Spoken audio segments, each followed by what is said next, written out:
Let's frost a cake sculpture with Model Magic fondant and Model Magic roses.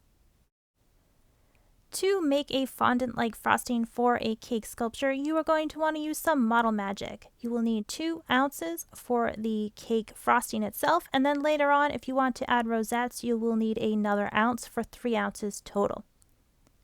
Open up your first package of Model Magic and smush it together so that it is very smooth. And then you're going to just flatten this out to look almost like a pancake or a pizza. You can use a rolling tool or you can use a marker as a rolling tool to make it as flat as possible.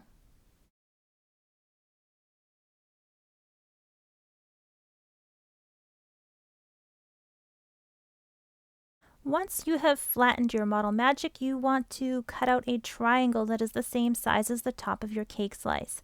You can use your cake template to measure. If the rolled out piece is not big enough, roll it out a little bit more until you can fit the entire triangle on top of the rolled out Model Magic.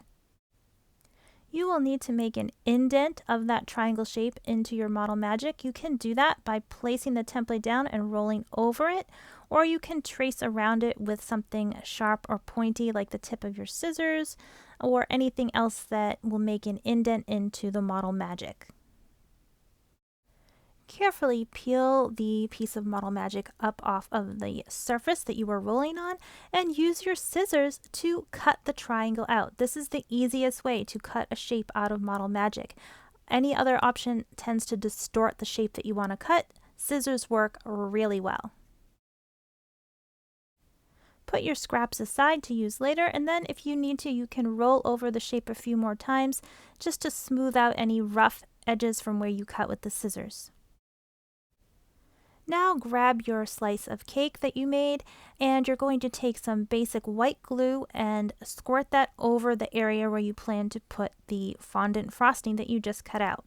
This helps it to really stick to the surface. It might stick without the glue, but the glue gives you some extra security that it will definitely stick. Then position your Model Magic triangle over the glue, press it down gently and smooth the edges.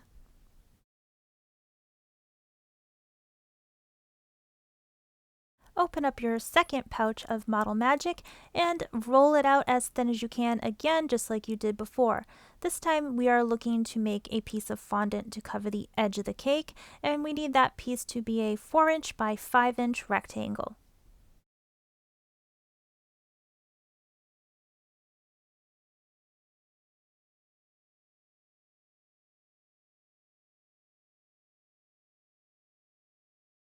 We can again use our triangle cake template to help us measure because the shorter edge of the triangle is 4 inches and the longer edges are 5 inches. So we can use that as a measuring guide to help us position and measure out our Model Magic.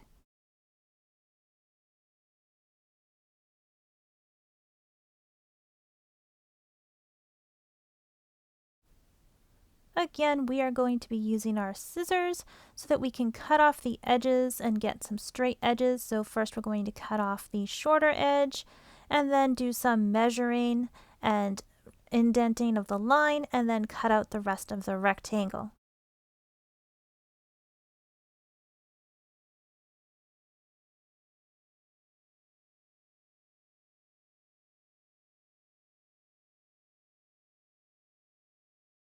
Just like we did before, we're going to start by applying white glue to the surface that we want to attach the Model Magic onto, just so it has something else to help it really adhere to the surface and not peel away. So apply that glue around the rectangular shape and then position the Model Magic in place on top of the glue. This time when you do put the Model Magic down, you want to overlap it a little to the other piece of Model Magic, just so that you don't have an obvious seam between the two pieces. You can stop there, or you can grab your scraps and now use those scraps to make a little edging design to put on the edge of the triangle around the top of your cake and also around the base of the cake. This will imitate what you might see as piped frosting on a cake. I'm doing mine by rolling out a coil and then cutting it shorter so that it is the length of the shorter end of the triangle, and then I'm just using my fingers and hands to sort of make little bumps in that coil to look like the piped frosting.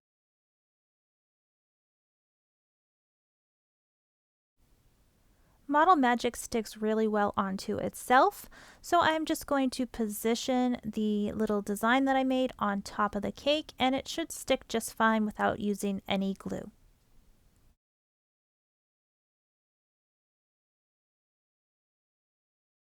Now I'm doing basically the same thing, just to make a similar design to put on the bottom edge of the cake.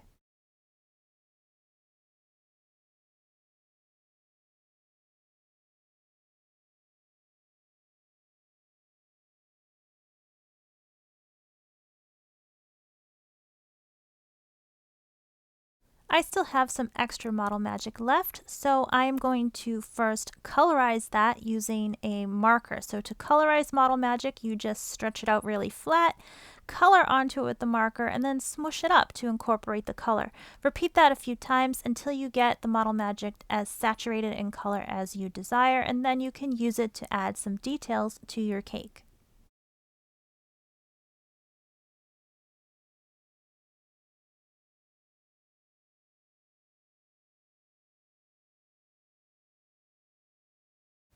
Now I'm going to be adding some rosettes to my cake, and I made these rosettes previously, so I'm going to insert a little video of how I made the rosettes, and then we'll come back to attaching them to the cake.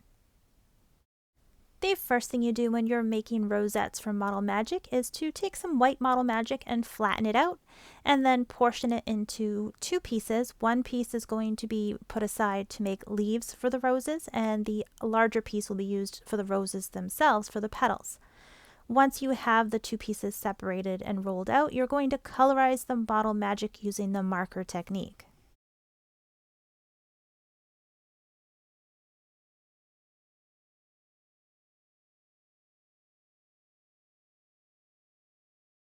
Now let's make our first rose. So we're going to take our yellow Model Magic and roll that out as flat as we can get it because petals are typically flat. So roll it out, and then you're going to use your scissors to just cut out some individual petal shapes. Begin the center of the rose with a small cone-shaped piece of Model Magic. It should look like a very small piece of candy corn, and that is going to form the center, which you're going to then attach petals around. As you attach the petals around this, you want to shape them and overlap them so that they resemble what an actual rose would look like with petals overlapping.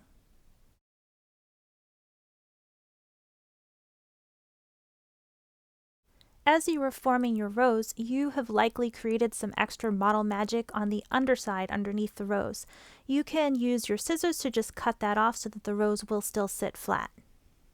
Repeat the process to make a few more roses. Now that I've made 3 more roses, I'm going to move on to making some leaves. So I'm going to roll out the green Model Magic the same way I did with the yellow, and then use my scissors to cut out some leaf shapes. Then I'm going to just attach the leaves that I've cut out to my roses.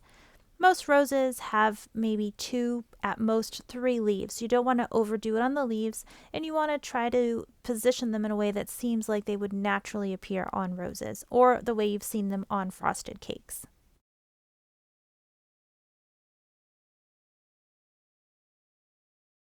Now that you've seen how the roses were made, let's go ahead and attach them to the cake. So I did let those roses completely harden. They are not soft anymore, so they are completely hardened Model Magic roses, and I'm going to attach them to the top of this cake using the white glue underneath just to make sure that they are fully secured. I'm actually going to fit all 3 of my roses onto the top of my cake, but you could choose to have just 1 rose or a couple roses, or put your roses in a different position than along the edge where I'm putting mine. So here's my finished cake slice. It is finished with Model Magic fondant and Model Magic roses. I hope you enjoy making your own version of this cake slice.